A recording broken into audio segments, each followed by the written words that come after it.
like to introduce our speaker today, Denise Praul, who's a referral strategist with Whiteboard Learning and the admin of a very active group on Facebook, Roadmap to Unlimited Referrals. And so Denise is going to share with us today how we can leverage our connections to build a network of strategic referral partners. So Denise, you have the floor. Wonderful. Thank you so much. Thank you for inviting me to be here today, Ryan, and thank you all for being here. I appreciate it. So what I wanted to talk about today is I wanted to talk about a couple different ways that you can leverage the relationships that you already have, and also ways that you can begin to leverage relationships with your new people that you might meet. So the first thing that I teach anybody that works with me is how to do a mini training. And the mini training is when somebody asks you, what do you do? Or how can I help you? And what we have a tendency to do is somebody says, how can I help you? And we're like, well, I really don't know right now. And so we leave money on the table. Or if somebody says, what do we do? The first thing that we launch into is all the features that we have. So we'll do this for you. We'll do this for you. We'll do this for you, which is fantastic. But that does not help that other person go get referrals for you. So if we were perfectly honest, a lot of our networking, a lot of our coffee meetings, a lot of our lunches that we have, one of the main purposes of all of that is usually to train people on how to get us referrals. We want them to know what we do because we want them to go out, spread the word, and bring business back to us, right? Why do we have coffee meetings? Why do we have lunch meetings? Why do we bother to network? So if we don't do a good job of giving them what they need to go out there and to help us, then they're going to really enjoy the time with you. They're going to really love what you do, but you didn't give them anything that they needed to actually go out and find a referral for you. So one of the things I wanted to start out talking about is this mini training that I train. So the first thing is you need to know who your ideal client or your target market is. Because if you tell me you can help anybody, everybody, somebody, that does not help me picture anyone in my head. So if you talk about a particular ideal client or target market, I should be able to immediately get a picture in my head of who you want to work with. I need to start thinking of somebody or getting an image in my head of who you want to work with. So it doesn't have to be a particular name of a person or a company, but you have to have that ideal client. So one of the examples that I like to use a lot is, let's say it's a chiropractor. And so I do have a chiropractor that I worked with on this. And so what we worked on is, who is your ideal client? Can he work on just about everybody? Sure he can. Yeah, he fixes backs. He makes you feel better. He can help your shoulder. He can help a leg. But who he really enjoys working with, because he is an avid golfer himself, he really enjoys working with golfers. So his target market is golfers. So if I was having a coffee meeting with him and somebody said, tell me a little bit more about your business, he can say, well, I'm a chiropractor, but who I really love working with is golfers. So now the first thing that pops into my head is, who do I know who are golfers? So I'm starting to picture golfers in my head. Here's the thing about a target market. Target market usually makes people really nervous. It makes them think, if I only say golfers, I'm not going to get any other business. But realistically, do you all know what a chiropractor does? Yeah, you know what a chiropractor does. I don't need to educate you on what a chiropractor does. So if you know somebody who needs help with their back, you're still going to send him to the chiropractor. You need someone who is having really bad headaches, you're probably still going to send them to a chiropractor. So you'll get that low-hanging fruit all the time. But your target market needs to be, who do you want to work with? Lots of that client. He wanted to work with a lot of golfers because they come back and see him regularly, right? So if he was making their golf game better, he would definitely come back, and they would come back because they want to continue to have a great golf game, right? So these are people he loves working with. He speaks their language because he's a golfer, and they're going to come back on a regular basis. He wants a lot of golfers, rather than somebody who's going to have a backache and is going to come in one time and hope that he fixes it and they feel better and they don't come back another time. So he sat down and really thought about, who are the clients that I really want more of? And so we did a whole analysis of the different patients that he had walking in there. And we really sat down, and he said, I love working with golfers. They come back on a regular basis. I can have a big impact on their golf game by helping them. And I'm a golfer too, so I speak the language. I know how to talk to them and work with them. So when you're thinking about your ideal client or your target market, I want you to think about who would you want 40 of this year? And you'd be like, oh my gosh, my business is off the charts. The others, the low-hanging fruit will find you. Don't be afraid that the low-hanging fruit won't find you, but you will be known as the chiropractor for the golfers. And you know who golfers talk to? Other golfers. They'll be sending their friends and family to you. So now you've also got the impact of you start to help your target market, the golfers. They hang out with other golfers. Somebody says, I noticed your golf game is getting better. What are you doing? Oh, I've got this great chiropractor that's really helped me. Now the other golfer wants to go see the chiropractor too. So when you get a target market, it helps other people figure out who you want to be introduced to because they can picture it in their head. And your target market hangs out with the same kind of people.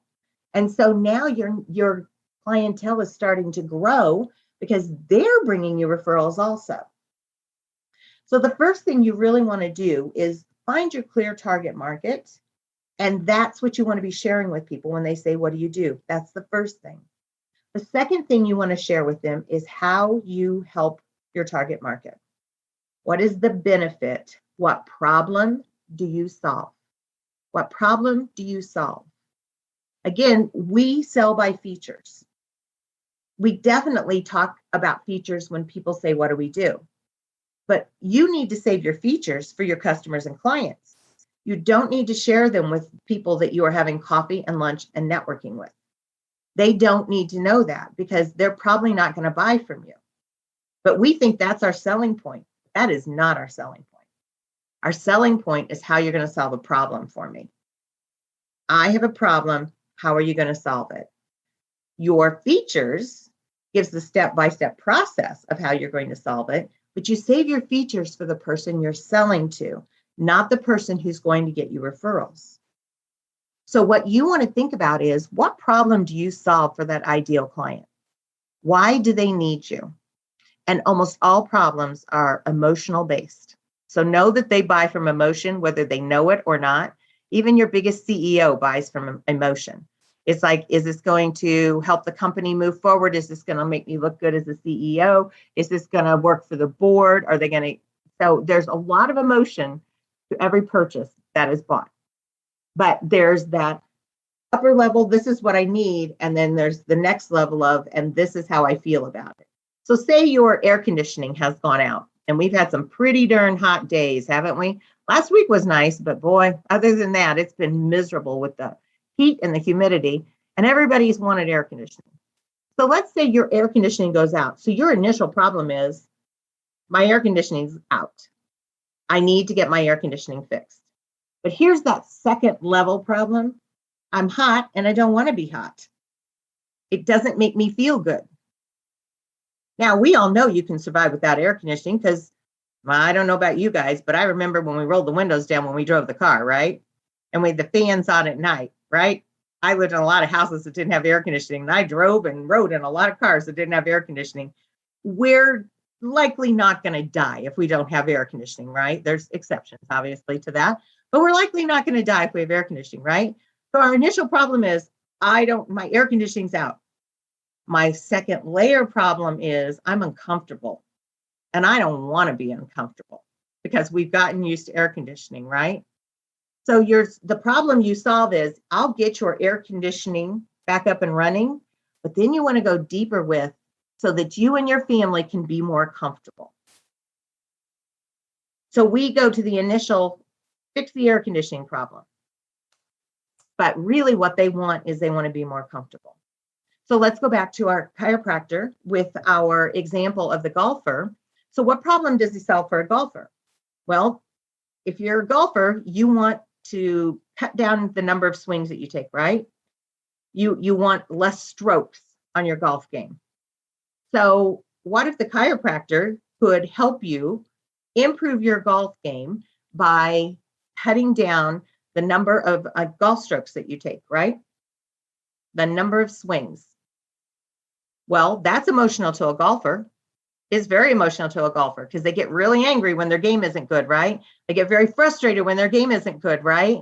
That's an emotional thing to a golfer. So it's like, okay, I can lower your golf score so that you can, and it can be a whole bunch of different things, be the best golfer on your team, or have bragging rights with your buddies, or all the things that golfers do, right? There's the emotion part of it.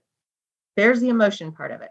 So if I'm a chiropractor and somebody says, I say, well, I'm a chiropractor and I help golfers lower their golf score so that they can have a better game. Now I have a benefit, right? Now I haven't said, I'll take you into my office, I'll lay you down on my table, we'll do an initial examination, we'll talk about what's going on, I'll help you fix your shoulder if it hurts. I didn't say any of that stuff, right? That's all a feature. That's a feature that I'm going to talk to my client about. But when I'm training you, when I'm sitting across the table from you, having coffee with you, I'm going to tell you my benefit because you need to know that, right? So if you know a golfer and you say you need to go see this chiropractor, the golfer's going to say, why? Because he's going to shave strokes off your game. And the golfer's going to be like, okay, I'm listening, right? Now you're creating a referral. You're creating a referral for the chiropractor. And that's what it's all about, is getting people to create proactive referrals for you. We'll get reactive referrals. If somebody runs across someone whose air conditioning is out, it's going to be like, oh, I know somebody, right? Hey, my air conditioning's out. Oh, I know somebody. You'll get reactive referrals. But what you want to teach people to do is go out and create proactive referrals for you. So with this little training, that's how you can do that. So the first thing is target market, in this case for the chiropractors, golfers. Second thing is, what problem do you solve? I'm going to make your golf score better. I'm going to help you make your golf score better. That's emotional to golfers. Now, the third thing you want to say to people when you are sitting across from them and then they say, what do you do? Is you want to give them things to look for and listen for so that they'll know who to even start a conversation with.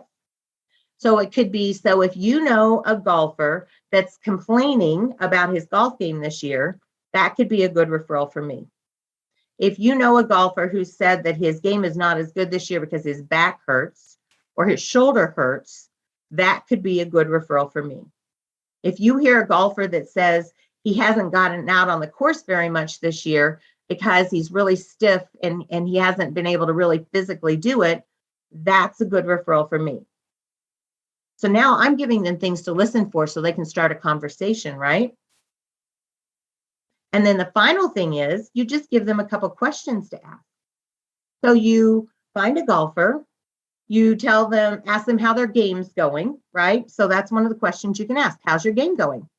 Well, if they say, I'm having a fantastic game, it's the best year ever, probably not a good referral for that chiropractor. But if you have a golfer and you say, how's your game going? And they're like, it's not the best this year. Then you can say to them, well, why is that? And they can say, my shoulder hurts, my back hurts, I'm stiff. They'll give you a whole lot of reasons why their game isn't so good. And just say, have you thought about going to a chiropractor to help you with that? So now I know you want to work with golfers. I know the problem you solve is going to help them with their golf game. So I'll say, have you thought about going to a chiropractor about that? And they'll say, no, why? Well, because he works with golfers and he can help you shave those strokes off your game. He can make your shoulder feel better, your back feel better, you not be so stiff, whatever the problem they had is. So now I'm a chiropractor, you've sat down with me, and here's how this all comes together. You say, hey, chiropractor, what do you do? And I said, well, I love to work with golfers because I can help them shave strokes off of their golf game. So if you know any golfers that haven't been out on the course much this year, or you've heard them say that their game is not as good as it is, can you just ask them, how's your golf game this year? And if they say it's not too good, then just say, would you like some help with that? And if they say, sure, I'd love help with that, that would be a great time for you to refer me to them. Now, what I just told you was I gave you a lot of words, didn't I? But you see how I just put that in one whole sentence? That's not annoying. That's not obnoxious. That's not selling to the person you're talking to. It's just one simple sentence. I just taught you who I want to talked to. I taught you how I'm going to help them. I taught you what you're going to be listening for and looking for. And I just taught you a couple questions to ask them to create a referral from me. When somebody asks you what you do or how they can help you, this is the mini training for you to put together so that they can go out and proactively create referrals for you. Because most of the time, we don't give people what they need to bring referrals in for us. The good news is 90% of getting referrals is us. Only 10% is other people. And when it comes to getting referrals and referral marketing and networking, we have a tendency to think of it the opposite way. We have a tendency to say, I'm going to tell you what I do, and you need to go out there and do all the work to get me those people. And it doesn't work that way. 90% of getting referrals starts here. You have to put that training together. You have to be able to tell people how to go get referrals for you. Because when somebody says, what do you do or how can I help you? They really do want to know. But we don't do a good job of teaching them. We give them feature. If you know anybody that does this, if you know anybody who's here, if you know anybody who does that, not going to get your referrals. I don't know about you, but years ago, before I implemented this referral generating system that I use, I would do coffee meeting after coffee meeting after coffee meeting, be super proud of myself because I was out there networking, right? And you know what I got on the other side of it? Nothing. I never got a referral from any of them. And that was my fault. I didn't know it at the time, but it was my fault because I didn't do a good job training them on how to go out and help me. So if you can flip things around a little bit and know that it's your job to teach people how to help you, it's going to make a world of difference. Once I created this system, everything changed in my business. So besides Whiteboard Learning, I own a property tax consulting company. I've had it for 24 years. And it was my quest in that property tax consulting company to be 100% referral. So I didn't have to go out and do a lot of crazy networking or advertising or all the things sometimes we have to do. And 24 years ago, we didn't have Facebook or LinkedIn either, right? Okay. So I was out there, you were out there on your own networking, cold calling, all that sort of thing. I hated that. I did not want to do that. So how am I going to be 100% referral? So I have worked over many years to create this referral generating system for my business. The first year I got it 100% implemented, I doubled my business with no extra time or money. And one of the things that I put together in this system is this mini training. So when I was out there doing coffee meetings and people were saying, how can I help you? And I was out networking, I started using this and the referrals started coming in. And this is just a tiny piece out of the whole system. There's a huge system on how to do it. But this is the starting piece that I teach everybody that works with me, is I teach them how to put this mini training together. Ryan, how am I doing on time? You're still doing pretty good on time. Okay. How many more minutes do you want me to talk? If you'd like, just keep going. We still have approximately 20 minutes in the meeting. Oh, I have lots of stuff I can share with you guys then. Lots and lots of stuff. So that's the very beginning part of creating a referral marketing system for your business. Putting that mini training together is the very beginning part. If you really want to amp up the referrals that are coming into your business, creating referral partners is the way to do it. Creating referral partners. So I'm going to give you a little scenario of actually, I know Janice, you're a realtor. So I'm going to give you a little scenario of a realtor, a residential realtor that I worked with. And what referral partners are, is they are people that do business with the same people you want to do business with, but they're not your competitor. So they're people that do the business with the same people you want to do business with, but they're not your competitor. So I was working with this residential real estate agent, and she was kind of doing what a lot of agents do. If you know anybody who's a first-time home buyer, anybody who wants to buy, anybody who wants to sell, that's a great referral for me. And she wasn't really getting too far with that because there's a lot of real estate agents out there, right? She was just like everybody else, right? So we worked on a few different things. One of them we worked on is creating a target market for her. Excuse me. And that informs who your referral partners are going to be. So there's the second huge value of having a clear target market. When you have a clear target market, then you start to think about who else is doing business with the people I want to do business with. I could send them referrals. They could send me referrals. So when most real estate agents get trained, they're told go out and create a relationship with a mortgage person, a title person, a property and casualty insurance person. Now, don't you think every real estate agent has already knocked those doors? They tell them that's going to be their referral partners. All the real estate agents have already knocked those doors. So we flipped it around for her. We talked about, and she's a younger, she was late 20s. She is late 20s, real estate agent. We flipped it around for her a little bit. So who do you really want to work with? What kind of people do you really vibe with? What kind of people do you really enjoy working with? Well, she was fairly newly married herself. And she said, well, I would really like to work with couples that are getting engaged. And the reason why is because they might have a house, they might want to buy a house together.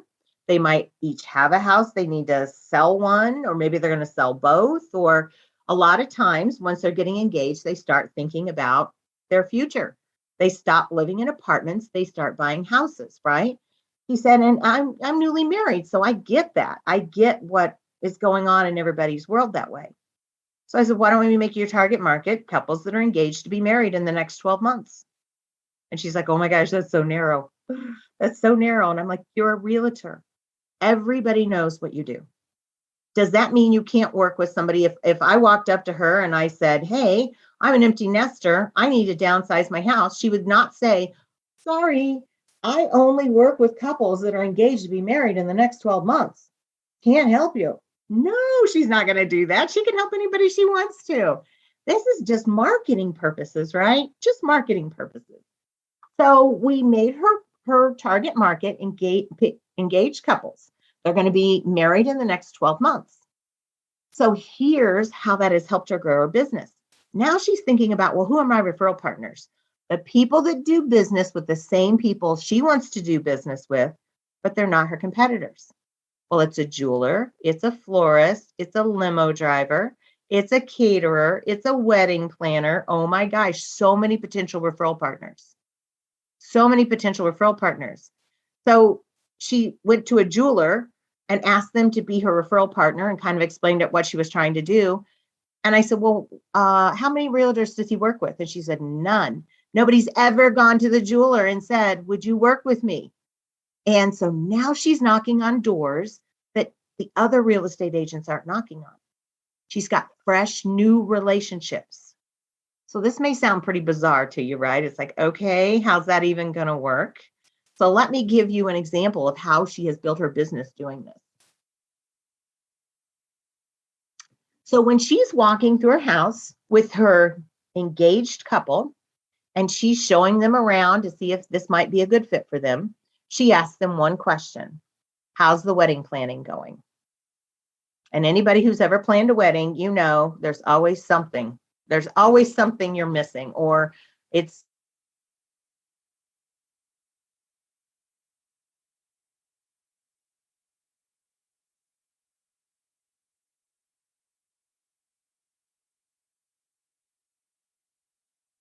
about everything, but we cannot find a DJ. Oh, no problem. I know a DJ I can refer you to. Would you like me to introduce you to him? And they say, absolutely. She is showing a house. She just created a referral for the DJ, who's a referral partner. That works all day, every day for her. How is the wedding planning going? One question. Then she can refer them off to her referral partners. So let's see how it goes back her way.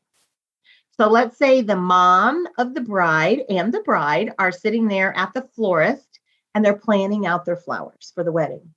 The florist asks one question: where are you going to live when you get married? One question.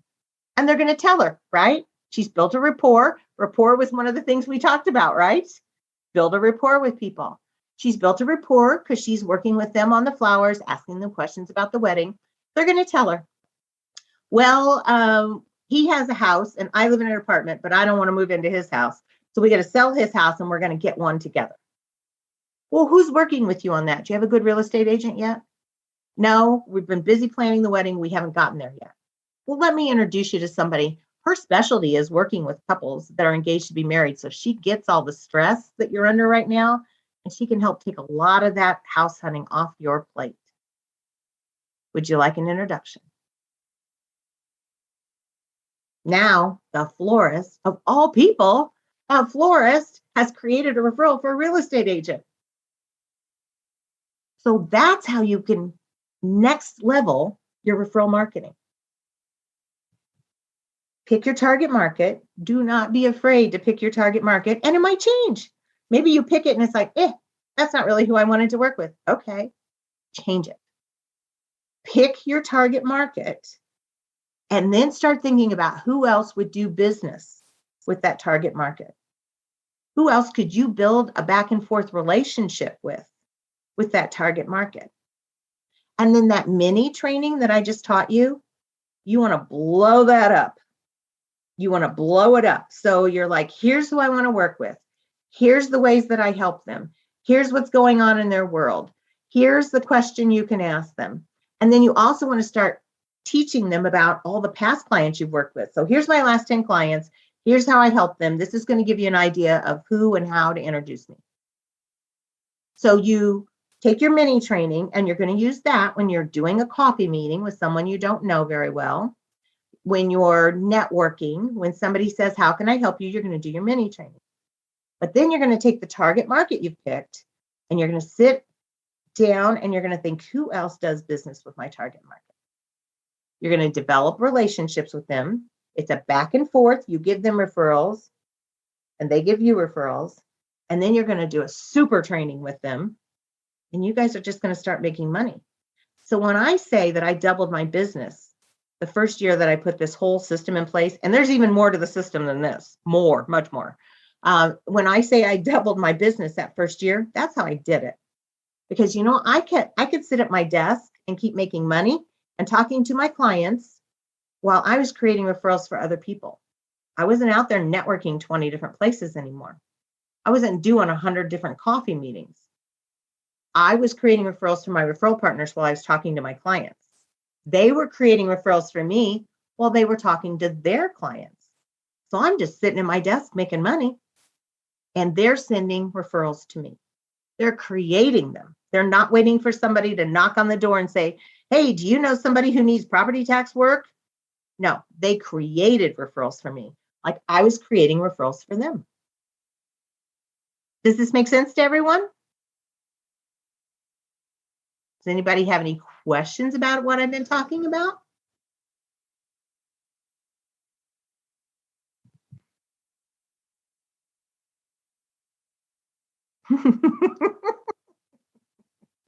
It's Monday.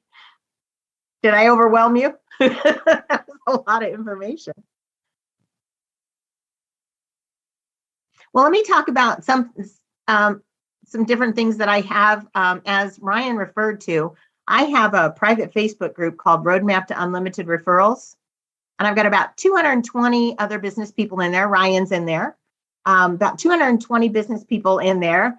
And I do referral training in that Facebook group every single week. So I do a 5 to 10 minute referral training in that Facebook group every single week. And then coming up in October, I'm going to have a 5-day referral challenge, all free. All of it's free. 5-day referral challenge coming up in October. So if you want to join the group, then you will get the free training every week. And then also you will know about the 5-day referral training that I have coming up. So it's going to be a 5-day referral challenge. So every day I'm going to give you a task to go out there and do. And then at the end of the 5 days, you're going to start generating some referrals for your business. So I put the link in the chat for you. And if you just want to click on that, and then I think there's 3 questions you answer, go on in, I'll let you in there. And then you can go ahead and get that free training. And then you'll know when the referral challenge comes up. Because I have a lot more stuff, you guys. I've been doing this for a long time and helping a lot of people build their business by referral. So I have so many more things that I can share with you that I just don't have time to share with you today. But If you take the two things, the mini training and the referral partners that I trained you today, and you go out and you start activating that and start working on that, you're going to be so surprised at what it's going to bring to your business and how much other people appreciate it. I want so badly to help people. When I say, how can I help you? Or tell me more about what you do, but people don't give me what I need. They don't. I'm excited about their business, but I have no idea how to help them at the end of the meeting. So keep that in mind when you're out there networking and having lunch and coffee meetings with people. All right, Ryan, that's all I've got for you today. Awesome. Does anyone have any questions for Denise? All right. Well, let's give Denise a hand for her presentation today. Thank you.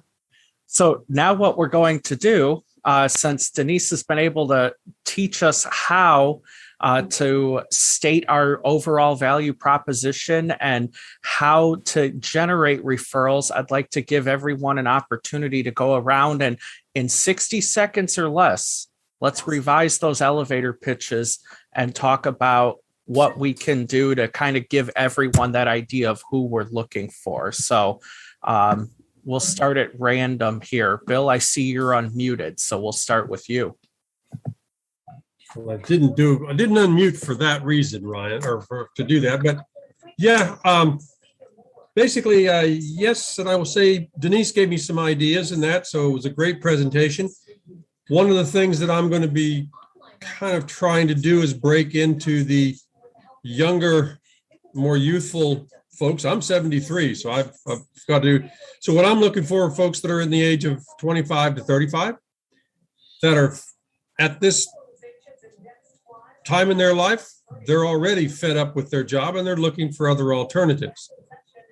They're tired of the corporate binging and banging and all of this stuff. It took me 40 years to learn that. But anyway, so if they were to look at an alternative opportunity where it could, I think, change what they're thinking, possibly also create for them permanent recurring income, a lot of other things that I would certainly be glad to just, who do you know that wants to look at those kind of opportunities?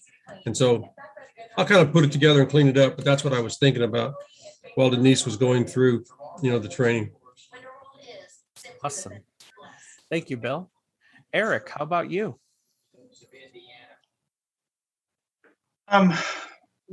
Sorry, but when it comes to that, I mean, I kind of feel like I'm already doing a lot of the initial part, but what really stuck out to me was the referral partners portion, where I can focus a little bit better on who I'm reaching that already works with my ideal clients. So I was kind of working on a list of ideas that I haven't contacted, people that I need to along those lines. So that was what stuck out for me. Awesome. Thank you, Eric. Kim, how about you? So what was interesting to me is I get the target marketing. That's interesting. I mean, everybody knows what Culligan does, water softeners, whatever. But I think my target is a new home buyer or people who are in the market to buy a home. And the reason, how do we help them is to protect their investment from hard water.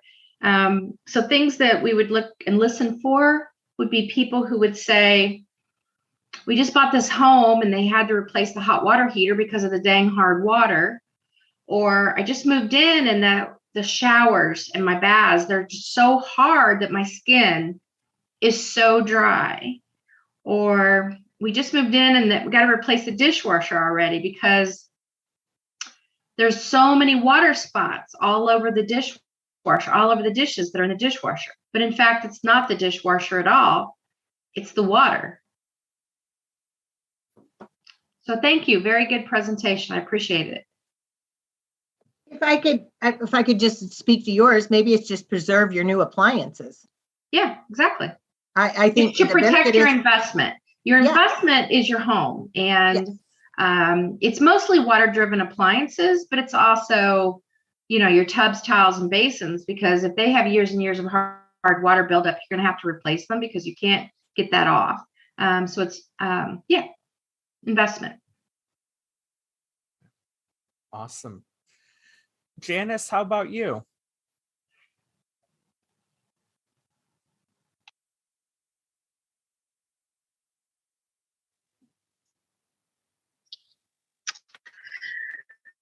I think the market is people with lifestyle change, having a baby or retiring, because when you have a lifestyle change, it typically changes where you're going to live.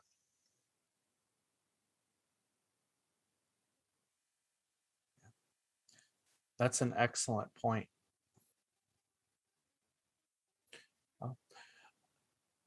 Oh, Is that too broad? I would take it to one lifestyle change. Is it having a new baby? Is it getting married? Is it downsizing? And because again, your target market hangs out with your target market. So it would be people who are having babies are hanging out with other people that are having babies. So what you want to do is narrow it down even more, because they're also going to give you great word of mouth because they're hanging out with the same people. Okay, that makes sense. Thank you. I want to kind of back up Denise on all this too. My wife is a wedding coordinator, an event coordinator, and we're in our 40s now, and so she's been doing it a very long time. And 15 years ago, she would relate to the brides, and of course they are the ultimate client. But now she's relating more to the mothers of the brides. And Brilliant. even though, yes, the bride is still the client, yes, she still works with her primarily, there's a bond there with the mother of the bride that allows her to relate better with that person. And so it's just changing how you work with the client. Absolutely. That's an excellent example, Eric.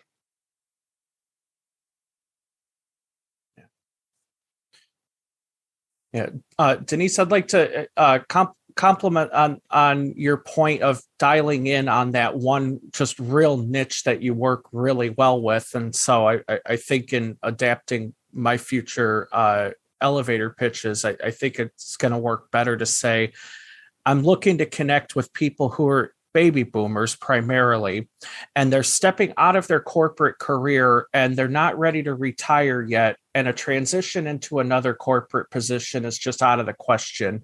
So they're looking at going into business for themselves and taking that all of those skills that they've built up through their careers and finding a way to provide that directly to their clients. I think those are really the people that just make the absolute best experience. And as far as working with us, from what we can teach them and being able to help them take what they're already really good at and adapt it into a new venue. So now take it a step further and go to how they feel. How do they feel? And so explore that. So that is your next step. It's a very good description of a target market for you. But now how do they feel about that? So I want to work with people that are feeling burnout on their corporate career and don't want to go to the next one. And so you can put the feelings in it too. That's what people are listening to. They're listening to people talking about their feelings all day, every day. Problems, feelings, problems, feelings, problems, feelings. Yeah. So make sure that when you're doing that for your target market, you want to put feelings, problems, that sort of thing out there. Yeah, they're angry that the years of their career they've put into the company now mean nothing. And they're afraid because they don't want to dip into their retirement funds yet to be able to survive. And they're afraid of taking that next step of going, well, I don't know how to talk to people. I don't know how to get out there and advertise what I do. Yes. That's exactly it. Awesome. Yeah, that's perfect. That is perfect. Yeah, that's exactly right. That's what I'm going to be hearing when I'm talking to people. They're going to be saying, I'm so done with this this company, but I don't know what my next step is. And I'm not ready to retire. And I don't want to get into my retirement money. So I'm ready for my next step, but I don't know what to do. Feeling. Yep. That's exactly it, Ryan. Oh, fantastic. Denise, thank you so much for that. So, does anyone have any other comments or questions for Denise? Thank you, everyone. I appreciate you being here and listening. Awesome. Well, everyone, let's give Denise a hand again for her presentation today.